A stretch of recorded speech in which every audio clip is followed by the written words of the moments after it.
Hello, this is Jacob Patterson's presentation about the long tail theory, recently brought into the popular spectrum by Wired writer Chris Anderson. The idea of long tail revolves around more of lesser things, more specifically how changes in the way we buy are making the less popular more relevant. In the top example of a long tail model, you can see that while the highly popular products make up a high percentage of sales, the combined total of mid-range popular products and niche products make up a pretty good chunk as well. The bottom chart explains it further by using the examples of favorite colors. While the vast majority of people like the color white best, and while the colors white to dark blue account for the most people, or what one would call the head of the long tail, the other colors, while not as popular, are nothing to sneeze at. They make up a pretty good percentage of the favorite colors, and limiting the colors to just the head takes a significant portion out of the total. Netflix is another interesting story. In 2006, Lori J. Flynn of the New York Times states that at the time, between 70 and 80% of Netflix rentals came from the back catalog of almost 40,000 films rather than its new releases. Adham Hussain, a writer for Puzzlish.com, states that these additions are almost negligible with how fast storage and bandwidth costs are falling. Recently, Netflix has been receiving lots of scrutiny from economics writers such as Felix Salmon of Reuters for their move to separate their streaming and DVD mail order services. Referring to the bottom chart posted by Chris Anderson, Salmon states that the trend of longer tail will be reversed and that the top 500 titles are going to reach an all-time high, doing damage to the overall tail.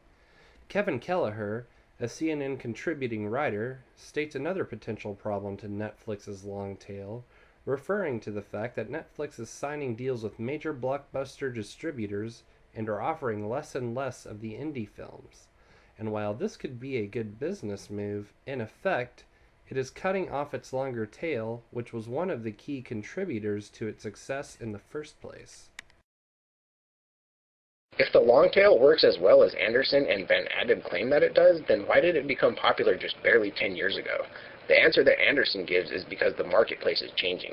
A big hindrance to the long tail is brick and mortar establishments. Theaters alone, to pay for the rent on a movie screen, need around 1,500 people every 2 weeks to see a movie to make showing it worthwhile. An average record store would need to sell 2 albums of a particular band every year to make the shelf space the CD takes up worthwhile. Digital marketplaces such as Amazon don't have these kind of constraints. A whole bookstore of books and a whole library of albums and thousands of movies can be stored digitally in something that would take up half a slot on a shelf. Their overhead costs are also far lower, if not non-existent, in comparison. This makes stocking less relevant media much more feasible and more profitable than your physical store. An example of the physical versus digital comparison given by the article is Walmart and Rhapsody. On one hand, Walmart has to sell at least 100,000 CDs to cover costs and make a decent profit, and less than 1% of CDs are actually capable of this. Therefore, Walmart doesn't carry many of the less popular albums, and fans of the music have to go somewhere else to get a physical copy. Once you get past the top 40,000, Walmart doesn't carry it, therefore doesn't profit from it. Rhapsody is a different story. Not having to worry about overhead costs, Rhapsody supplies more music. The result is that not only are every last one of their top 100,000 tracks are streamed once a month, but their top 400,000 tracks are as well. They can't even add tracks fast enough to keep up with the demand. Chris Anderson writes a book called The Long Tail that expands on his article. An editorial review from Publishers Weekly expands on the book, saying that Anderson declares the death of common culture and that the long tail is going to revolutionize what we watch due to the limitless number of choices we have, compared to the limitations that hampered us in the past. Bookmarks magazine comments on the book, saying that Anderson argues that the long tail phenomenon will reshape our understanding of what people actually want to watch.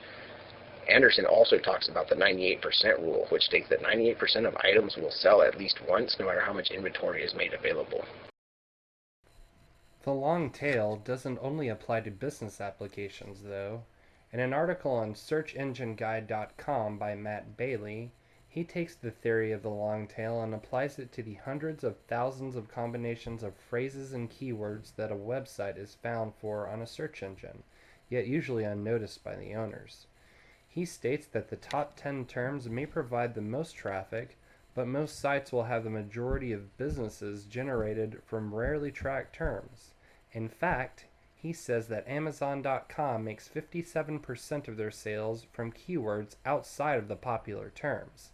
In an experiment with some clients, he found that 100% of the new ones he tested fit the long tail principle.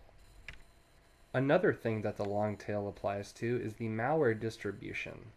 In Pedro Bustamante of PandaSecurity.com's article, The Long Tail, Malware's Business Model, he shows how, over time, malware infections begin to show this trend. In the middle chart, you can clearly see how less and less of the top results represented the total amount of infections, with the top 10 at almost 40% and the top 100 at almost 80%, to 4 years later, the top 10 at a little over 10% and the top 100 at 35%. The top 10 in 2002 was more than even the top 100 4 years later. The chart below emphasizes this even more by drawing a chart with a huge head and a tiny tail in 2002, and a whole different chart with a very long tail in 2006. While the long tail theory works in many scenarios, there are others in which it is challenged. For example, Elliot Van Buskirk, another Wired columnist, writes that in peer-to-peer networks, music hits are in just as high demand as they are in the brick-and-mortar retail market. And, at least in the pay-to-download music world, the most SWAT files correspond to the most downloaded files. In the top chart, you can see that in the bottom two tails, or the tails representing the legal and illegal downloading sites, the tails weren't nearly as long. Another challenge comes from Harvard professor Anita Elbers, who says in her article, The Long Tail Debate, a Response to Chris Anderson, that although she agrees with Anderson's assessment that online markets such as Rhapsody indicate a long tail, the tail is extremely flat as online retailers expand.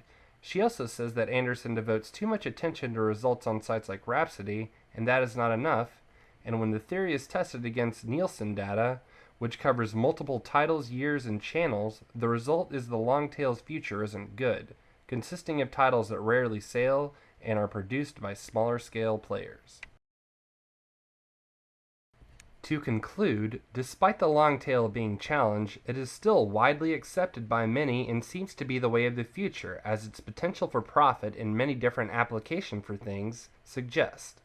The world of limited channels on television, limited books available for sale, or limited music selections may be over, and the era of getting whatever form of media you want, popular or obscure, by just a few clicks may be rapidly approaching.